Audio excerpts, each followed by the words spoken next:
Alors, c'est écrit dans Parashat Noach, la raison pourquoi le déluge était venu, pourquoi le décret a été signé. Quand il y a un décret sur une ville ou sur un public, c'est pas du jour au lendemain. C'est une accumulation.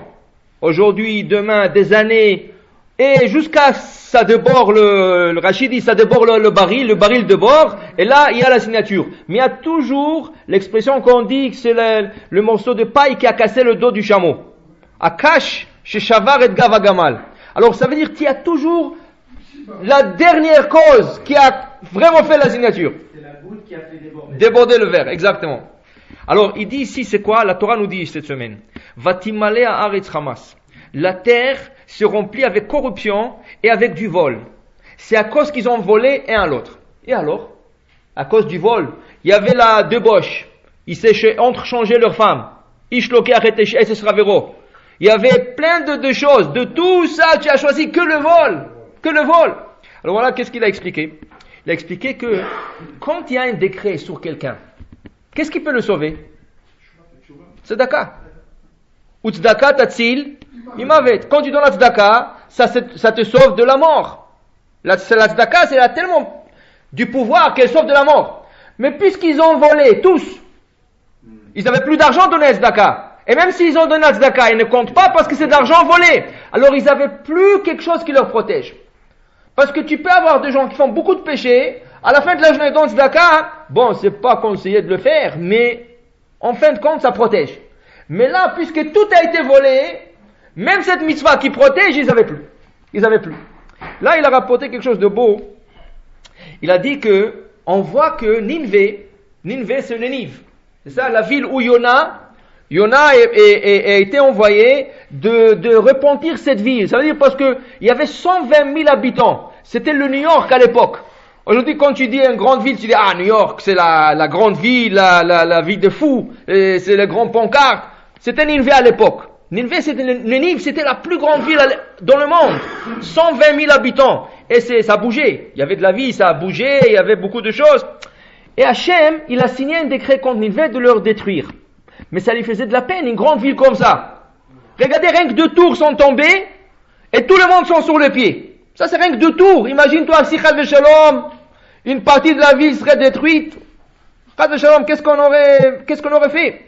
Alors là, Nénive, Akash Baruch Hu a signé un décret sur toute la ville. Mais il voulait donner une dernière chance. C'est quoi la dernière chance? Envoyer un prophète juif. La ville n'est pas juive. Les habitants ne sont pas juifs. Mais c'est les créatures d'Akash Baruch Hu. Alors Akash Baruch Hu, qu'est-ce qu'il fait? Il envoie un prophète. Yona. Mais Yona ne veut pas aller. Il fait le tout pour se sauver d'Éternel. Et pourquoi? Parce que Yona sait, il va arriver là-bas, ils vont faire tchouva. Et s'ils font tchouva, dans le ciel, les anges, qu'est-ce qu'ils vont dire? Mais ça, c'est des goïms, c'est des non-juifs. Ils ont fait tchouva, et les juifs, ils font pas tchouva. Alors, il voulait pas qu'il y aura cette comparaison dans le ciel entre juifs et non-juifs. Il a préféré de se sauver, mais Akash Baruch Hu a trouvé la manière. Tu ne peux pas te sauver d'Akash Baruch Hu. Il est partout. Même si on t'a jeté dans la mer, il a envoyé la baleine, qu'il a avalée, qu'il a rejetée exactement sur l'île, Ninive, où il voulait être. Il est venu, il a parlé dans la rue comme ça, les gens sont ramassés, au bout de quelques heures, le roi décrète un jeûne de 3 jours. Tout de suite, ça n'a pas pris quelques heures. Toute la ville, 120 000 personnes qui ont fait tchouva en quelques heures. Alors la question, comment tu fais tchouva à 120 000 personnes en quelques heures? On va dire 100 personnes ont fait tchouva. On va dire 1000 personnes ont fait tchouva. 120 000 ont fait tchouva en quelques heures, en laps de quelques... Comment c'est possible? La réponse, qui c'est qui a construit Nénive? Il faut toujours chercher la source des choses. Il ne faut jamais regarder la chose comme elle est. Cherche sa source. Qui c'est que non? Nénive a été construit par Ashur. Qui c'est Ashur? Ashur, c'est un homme qui habitait l'époque d'après Noach. Et dans cette époque, il y avait un roi qui rebellait tout le monde contre Akash Baruch Hu. Ça s'appelait Nimrod. Nimrod, c'est le rebelle. C'est lui qui est le rebelle qui va contre Akash Baruch Hu. Mais il a rebellé tout le monde. Ashur, quand il a vu le rebelle de Nimrod, il a décidé de se séparer de lui et de tout le monde. Il s'éloigne, et lui et ses 2 enfants, il construit une ville pour ses 2 enfants. Kalach et Ninvé. Ninvé à Ir Hagedola. Et déjà, en construisant cette ville, c'était Ir Hagedola. Puisqu'il a fait ça pour Akadosh Baruch Hu, parce qu'il voulait pas écouter Nimrod contre Akadosh Baruch Hu, il voulait pas. Alors il a fait ça pour Akadosh Baruch Hu. Cette source de Kedusha, de sainteté qu'il a installée dans la fondation de cette ville, a fait que beaucoup d'années plus tard, des centaines d'années plus tard, cette ville, 120 000 habitants vont faire Teshuvah en quelques heures. Ça veut dire que tout dépend du début. Si le début, les fondations sont solides, tout est solide. Et là, puisque Ashur, il a construit cette ville au nom de l'Éternel, pour Akadosh Baruch Hu, il voulait pas écouter le rébellion de Nimrod, ça a donné la Kedusha aux habitants qui vont venir beaucoup plus tard. C'est pour ça qu'on dit combien il est important de faire le commencement du Teshuvah. Alors il a rapporté une Gemara dans Masechet Baba Metzia, et la Gemara dit Gdoli Ma'aseh Chia. Rabbi Chia, il a fait quelque chose de très très grand. Qu'est-ce qu'il a fait de si grand? Rabbi Chia, il est parti dans une ville qui n'avait pas de Torah. Il a dit, comment? Toute une ville qui n'a pas de Torah. Moi, je veux m'en occuper de cette ville. Qu'est-ce qu'il a fait? Il est parti, il a planté du coton. Une fois qu'après quelques mois, le coton a poussé, il a commencé à prendre le coton, il a fait des fils, il a tressé des fils, et il a fait des filets. C'est ça? Il a fait des filets. Une fois qu'il a fait des filets, il est parti dans la forêt, il a attrapé des gazelles. Il a attrapé des gazelles, il les a dépecées, la peau, la chair, il a coupé, il a fait shrita et tout, il a coupé, il a distribué à des pauvres. Il a fait tzedaka avec cet argent. La peau, il a fait klaf, les Sefer Torah, il a fait des parchemins pour Sefer Torah. Et là, il a écrit 5 livres de Torah. Il n'a pas écrit un livre de Torah, il a écrit 5.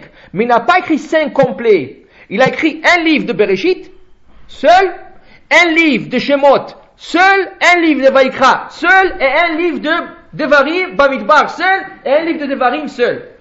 Il est rentré dans la ville, il a trouvé 5 enfants jouer comme ça, il a appelé le vrai, viens toi. Tu as envie d'apprendre la Torah? Le petit a dit oui, mais je sais pas, moi je connais pas la Torah. Il dit viens, je t'apprends la Torah. Il a pris tout le livre de Bereshit, il a enseigné au petit. Il a attrapé un deuxième, toi, viens. Tu as envie d'apprendre la Torah? Oui, mais il n'y a pas de professeur, moi je t'enseigne. Il lui a enseigné tout Shemot. Deuxième, tout le Vaikra. Quatrième, tout Bamidbar. Cinquième, tout Dvarim. Une fois que tous les 5, chacun maîtrisait son livre, il leur a dit venez maintenant, asseyez-vous ensemble. Toi tu as pris Bereshit, apprends à ton ami Bereshit, il va t'apprendre Shemot. Toi tu as pris Shemot, apprends-lui Shemot, il va t'apprendre Vaikra. Jusqu'à que le 5 savait déjà toute la Torah. Une fois qu'il connaissait la Torah, il les a envoyés dans la ville, sortez et propagez-moi toute la Torah ici, dans toute cette ville. Vous allez apprendre. En quelques mois, toute la ville a connu toute la Torah. Comment il a fait ça? Comment il a pu faire ça? Et comment les enfants, tu prends un petit enfant, comment tu peux l'enseigner un livre Bereshit? Et apparemment c'était vite. Et en plus de ça, pourquoi tu te déranges d'aller planter le coton, d'aller le tracer, d'aller le faire défiler, d'aller attraper des gazelles? Achète un clave prêt, écris Sefer Torah et fais-le. C'est ça? Non, parce qu'il voulait planter dans le Sefer Torah la sainteté et les bonnes intentions que lui il avait. Plus que tu fais les choses depuis le début, et plus que tu médites et tu fais la chose de Shem Shamaim, plus la réussite va être plus grande. Et c'est comme ça que Rabbi Chia et Dagmara dit, Gdoli Ma'aseh Chia, ils sont grands. Les actions de Chia, qui s'est pas contenté, rentrer dans un magasin, acheter un Sefer Torah prêt, il a fait toute la procédure pour aller avec les filets, avec la chasse, avec tout, jusqu'à arriver à enseigner la Torah. Et là, quand il a enseigné, c'était vite. Pour dire que si on voit qu'il y a des choses qui vont pas lisses, ça veut dire qu'il y a quelque chose au début. Pas maintenant, c'est au début qui allait pas. Et si au début tout allait bien et bien ancré, là, la suite va très lisse et va très bien. Pour dire que voilà, la génération de Noach, c'est ça? Alors c'est pour ça qu'on peut expliquer peut-être aussi, Noach il a pris 120 ans de construire l'arche. 120 ans d'Irachi. Pourquoi? Parce qu'il a travaillé, il a œuvré. Entre-temps, il clouait. Monsieur, est-ce que tu peux faire tchouva? Non, ok, continue. Mais il n'a pas fait ça comme Abraham. Abraham l'a fait publiquement. Ça veut dire, il sortait, il criait. Noach, il a fait avec son marteau, avec ses clous, mais il parlait aux gens, mais au fur et à mesure qu'il travaillait, il sortait pas. Alors, c'est ça qu'on lui reproche. Il fallait peut-être sortir et parler, mais c'était sa chance au moins qu'il a pu sauver lui-même et tous ses enfants et recommencer le monde de nouveau. Baruch Adonai La'olam. Amen.